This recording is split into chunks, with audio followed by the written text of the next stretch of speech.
877-3DP Show. Email address, dp@danpatrick.com. Twitter handle at DP Show. We welcome in the Heisman Trophy winner in 2002. And now the head coach at Santa Margarita Catholic just beat Mater Dei. Carson Palmer on the program. Look at you. Big, successful head coach there.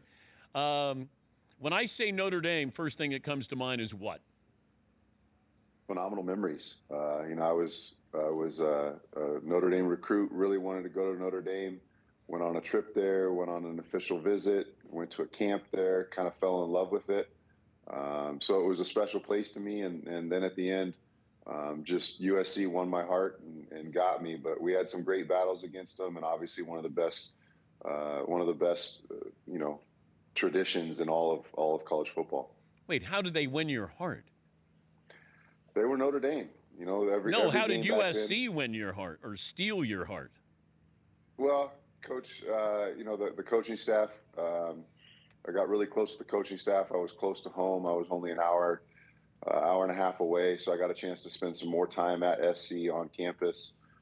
Got to talk to a bunch of the guys that were part of that recruiting class, and just at the end of the day, wanted to stay close to home where my family could watch me play. Do you have to call certain coaches to say, I'm not coming to your school? I did. That was tough. That was the first kind of big boy moment of my life, because I got close to coaches throughout that process. And I remember the day I had to call Rick Neuheisel. Rick Neuheisel was at University of Colorado. I loved Colorado, spent some time there as well. And Coach Neuheisel recruited me hard and often. And I had to make that call. I had to let him know, and I could hear the disappointment in his voice. And so that is a part of it. That is a big part of it. I feel like the public doesn't really understand that. They think, oh, whatever, everybody's up for grabs now. But you create these relationships. You create these connections. They come and watch you play. They come and watch you practice. You spend time with them. And there is a real genuine connection, and it's hard for these kids to have to do. You got a wild recruiting story? You don't have to have any names, but I'll tell you what, Rick Neuheisel knew how to recruit. We had a blast at Colorado. In one recruiting weekend, we went paintballing. We floated down the river in inner tubes and ended at a barbecue. He rented out a bar and let only the football recruits and girls from campus in. And you turned that down. No, you couldn't turn any of it down. It was phenomenal. The food we ate, he was flying in lobsters from Maine and crab cakes from Baltimore. It was amazing. He knew how to recruit. Dang. And you passed that up. Well, you probably got that at USC too, right? It was pretty good at SC as well. Now you're a high school coach. I'm curious about the quarterbacking position and what is being taught. And it just feels like everybody's in shotgun and nobody's under center. And, we keep repeating these patterns, these habits. These guys are going to get to college and kind of get away with things or try to get away with things out of the shotgun. How does it work with your quarterbacks?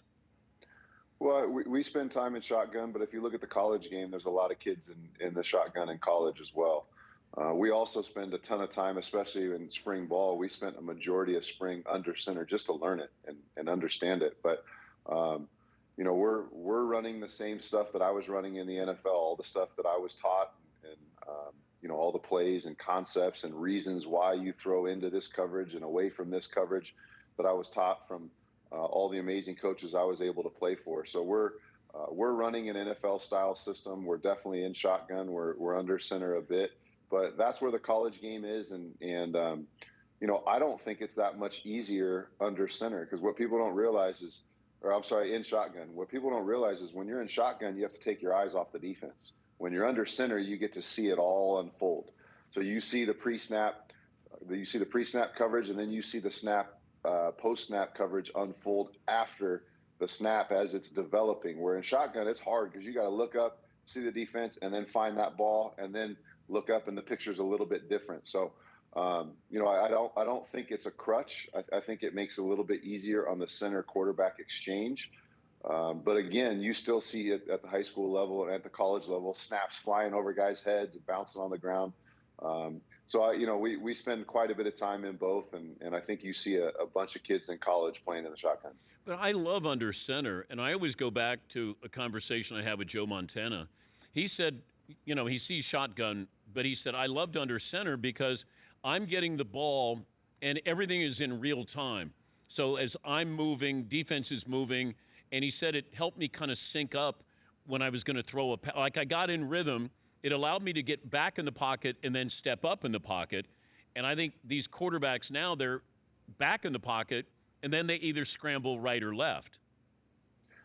That's a big piece of it. Another big piece of it, too, is the run game. So when you're under center and you have a run to the right and it's a bad look, there's too many guys on the defensive side on that side of the ball. When you're under center, you can throw the ball on these quick slants and quick hitches and get the ball in receivers' hands much quicker than you can from shotgun, because it takes a minute from the ball to get from center to the shotgun. So from the run game perspective, I think there's some advantages as well. The quicker you get the ball in and out of your hands and in your playmakers' hands, the better. So I think it goes both ways with the run and pass. We're talking to Carson Palmer, Heisman Trophy winner 2002 and College Football Hall of Famer. You got Joe Flacco and Aaron Rodgers in their 40s. How's that possible in today's NFL? In some different colored jerseys, too, and some different looking helmets. It's pretty amazing. I don't think, in 2017, any of us were thinking that Rodgers would be wearing the black and gold and Flacco would be wearing the stripes. It just, it doesn't, it doesn't feel right, but it also shows you, where the game is and the development of these young quarterbacks. There's just not, there's not enough good young quarterbacks going around that the Bengals can't rely on somebody other than a Flacco, and the Steelers can't rely or develop somebody other than a Rodgers. So I think it's also a good illustration of where the state of the game is as far as quarterbacks and young quarterback play is. But it still comes down to doing something from the pocket, right? At the end of the day, I've been asked this. There's been so many great quarterbacks that have come into the game and been elite runners and great outside the pocket. At the end of the day, you still, in order to play late into December and into January, in order to get there, you got to be able to stand in the pocket and deliver the football accurately downfield when you're getting hit in the face. And I know it's fun to watch quarterbacks drop back and scramble and, run 35 yards to get 7, on 3rd and 6, and you see them flying all over the place. But at the end of the day, you look at what Tom Brady did and his accomplishments. He was standing in the pocket and delivering the ball accurately down the field when he was getting hit in the mouth. But you see these quarterbacks now who have that first read, and then they pass up the first read. It's almost like it's there. Now I'm looking for something else. And then all of a sudden, you scramble out of the pocket, and you take away half the field. When you do that, we've seen this with Caleb, with Cam, like these young quarterbacks. As much talent as they have, you got away with that in high school and college. You can't get away with that in the pros. Dan, you sound like me in all of our offensive meetings when I'm talking with our quarterbacks and receivers. And my line, I say it to them over and over again. If you don't throw it, they won't cover it. We're talking about the flat, the quick out. Yeah. If you don't throw the flat, they won't cover it. So when it's open, you got to take it. You can't go from your first read into your second read and then go, oh, no, shoot, it's covered, and then go back to your first read. And so, you sound a lot like me. I'm preaching that every day in meetings. We're 7 weeks in our season at Santa Margarita, and I'm saying the same thing. It doesn't matter if you're in the NFL, if you're in high school, if you're in 5th grade playing Pee Wee Pop Warner football. It's so much more fun to throw the ball downfield. It's so much more fun to thread the needle. But what's effective is taking that first read and getting the ball out of your hands and making the defense all sprint over there, run, and then have to get that guy on the ground. What is that feeling like when you got a receiver open and you're going to get crushed, but you have to stand there, take it, and then you're able to deliver that pass? You either love it or you hate it, and I loved it. I kind of took that as a badge of honor. Nothing felt better than letting the ball go, and right when you let it go, you get crushed, and then you feel that defender breathing down your neck, talking trash. And as you're getting up, you just say, oh, they're moving the chains. Here we go. So that feeling and, those aren't the ones that hurt. The ones that hurt are the ones that you're ready for and you're absorbing and you're trying to tense up. kind of like being in a car crash. They say, when somebody's, drunk behind the wheel, they never end up getting hurt in the crash because you're not ready for it. It's much like that. When you're focused downfield and you're getting ready to let the ball rip and you throw it, your body isn't anticipating that contact. So you kind of just absorb it as opposed to tense up and fight it. Is there one that stands out that maybe still hurts?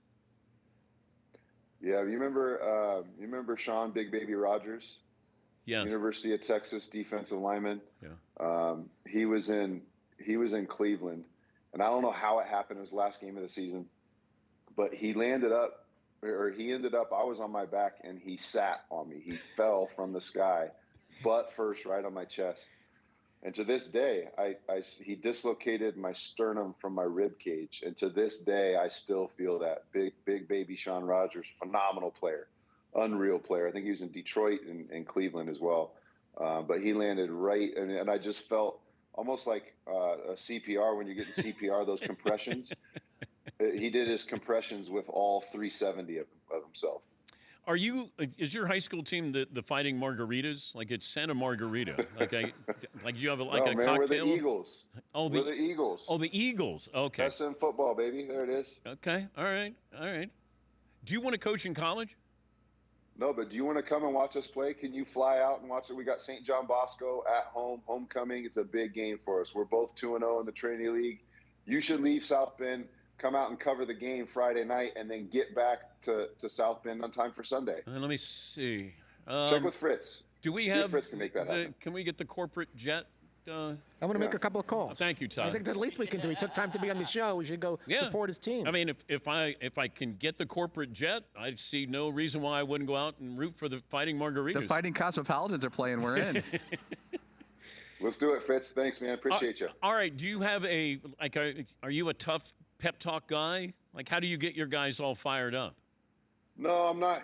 I give a quick speech pregame, but the hay's in the barn at that point. We spend a lot of time Monday, Tuesday, Wednesday, Thursday getting our work in, getting ourselves ready, getting ourselves battle Wait, but ready. you don't use the hay's in the barn. Like, yeah, that's old guy stuff. Like no, that's just for you. That's because you would for get me that. being an older guy. Yeah, I would never say that to a 17-year-old. They'd look at me like I was crazy. Yeah. Thank you for dumbing it down. I don't need a ton of hype speeches. We got a very focused group, very intense.